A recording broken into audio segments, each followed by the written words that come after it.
Welcome to the Anti-Noise Experience, a podcast of endurance news and random musings. It is Tuesday, September 15th, 4 days out from my 100-mile race post-congestive heart failure. Yes, back in April, late April, I went to the hospital first time in my life, 56, almost 57 years old, and had 3 cardiologists basically tell me I had congestive heart failure. And since then, I have been a long road. I'm not for many, but for me, 3-4 months, and I've never really been hurt. Had a bad fall in March, which I think led to the whole congestive heart failure. And so thankfully I had the great race across Tennessee to get me in shape for this 100-miler. It's going to be my first race since January, basically, Celtic 24-hour, which is my hometown race, where I did 73 miles. So 2019 was not very good. I was chasing my 20th 100-mile finish and just dropping out of races and just not really in it mentally. And then, of course, this year, 2020 hit. There hasn't been races, but right before COVID hit, March 9th, I had a bad fall in the Johnsburger Grease. Couldn't walk for 6 weeks, then ended up in the hospital. And since then, I did do the race across Tennesse, virtual, 1,000 kilometers, even though it was a little longer, which people endlessly complained about, which was like kind of silly. And then I did the race, the back across Tennessee. So I got in over 2,000 kilometers of walking over 4 months. So good preparation for this 100 coming up. But again, 100s are never easy. Doesn't matter how fast or slow you are, especially if you're slow like me. I got to get to 80 miles in 24 hours. So that's going to be the first difficulty. It's only 18-minute pace, but it's not too easy to do when you're walking.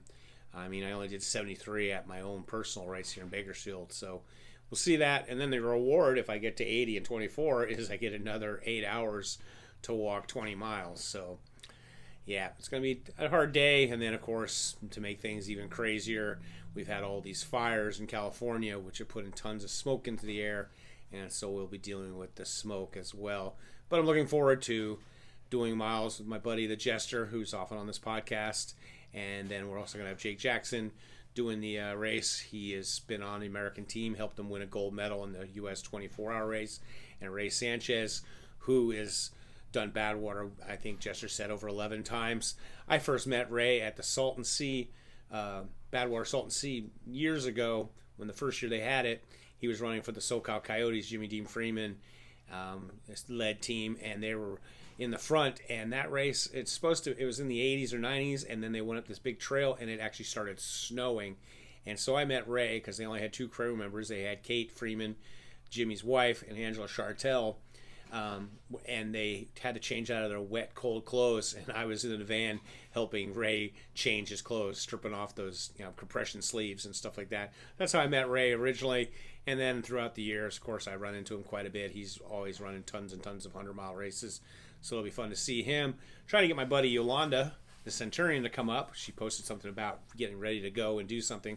So it's going to be nice to do a real world race.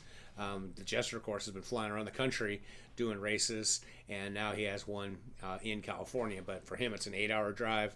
For me, it's a 4+ hour drive. Going to go up there with my buddy Adam Setzer, who is the was a coach at Ridgeview, state champion cross country, and also the race director for the Celtic Winter Classic that we've had on for 5 or 6 years. So it'll be his. He's attempting to finish the 100-miler as well. So my heart condition, I've been walking. Every time I try and run, it hasn't been too successful. I've had times when I run, and then I'll look at my walking splits or faster I run. So yesterday I did one last little test. Went to run camp, had Amanda, Denny, and Allie there. So I had incentive. It was warm in the 90s, and it was smoky, but I couldn't even break a 16-minute mile run walking. So I think I'm going to just stick to walking this race, see how far it takes me, and we'll just go by there. The heart failure kind of thing definitely seems to have affected my top end. I'm okay if my heart rate's in the 120s, but whenever I try and push it any more than that, I just can't go. And that's what I kind of found out when I came back, when I was going.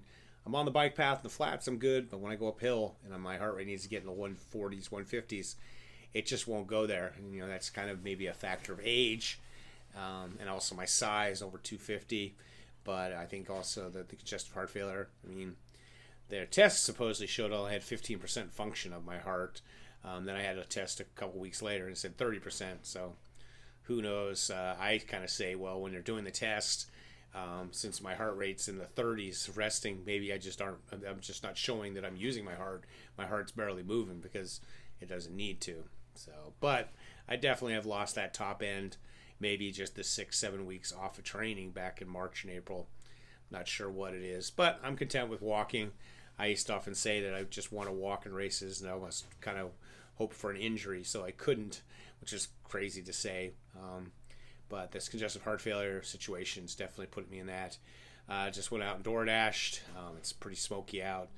I had to change up my meds and not take them before I door dashed, because if I take them, that Lasix, man, which is what got 21 pounds of water off me when I did go to the emergency room, and then I could breathe as soon as I took the Lasix. I have to take that every day, and so once you take that, man, it's just basically you got to pee every 10 or 15 minutes. So fun times, as my son says. Welcome to health. So not much else going on. I'm going to hopefully I got run camps tonight. Going to take it easy the next couple days, and then Saturday morning the race starts at noon. So we're going to drive up there in the morning instead of bothering with sleeping in a foreign bed and all that stuff. And so I will be getting back to you guys. And as always, stay healthy, be boring, not